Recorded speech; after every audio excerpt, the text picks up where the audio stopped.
As we are collectively experiencing what some call the Great Awakening, and more of the hidden agendas of the controllers and invaders of our species and planet are being brought to the surface, gradually pulling on the threads of the many webs of lies that make up what we always thought of as our society.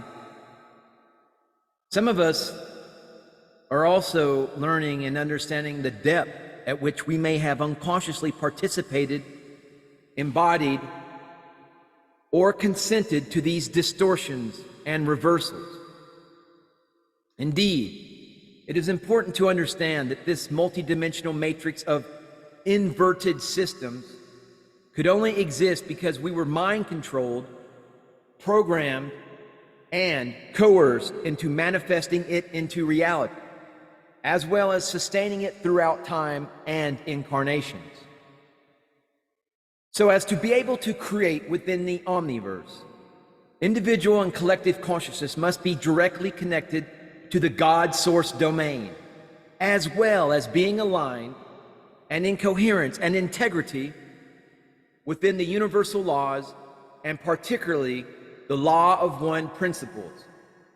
This is part of the natural creation process of existence, the sacred sciences. However, in our universe, there exists a collective of various races and hybrid lineages that chose to refuse and go against the authority of such natural laws and founding principles so as to pursue self-serving ambition. These races, whom the controllers on planet Earth belong to and are served, have thus chosen to separate themselves from the God source domains and their sister neighboring races, and in doing so, lost their capacity for organic creation as well as organic sustenance. Thus, in order to survive, these beings became parasitic, meaning that they learned to feed off of or depend on intimately other species, races, and entire systems that were still in direct connection to the God world, the Christed extraterrestrials.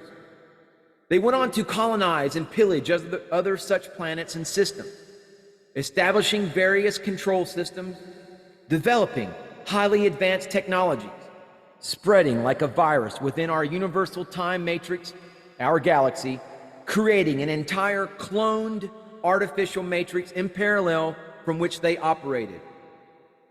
This is the root of the anti-life seeds that we have been subjected to here on planet Earth. They are the core of any and all wounds and trauma, inversions and imbalances that we may be able to witness within our collective field.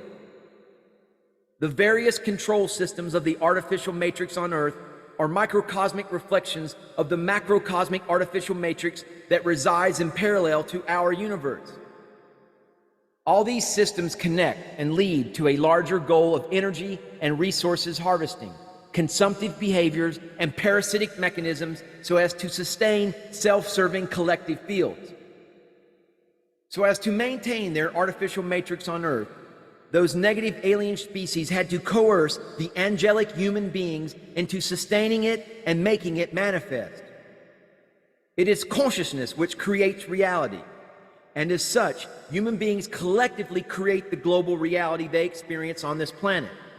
This means that to a degree, as these natural laws and mechanisms have largely been corrupted, the reality we collectively experience here on planet Earth exists because we embody it, we believe in it, we think it, we speak it, we create it collectively. Like so, when we consider the artificial matrix and all its inversions, it is important to understand that the reason it exists and continues to thrive is because we humans feed on it.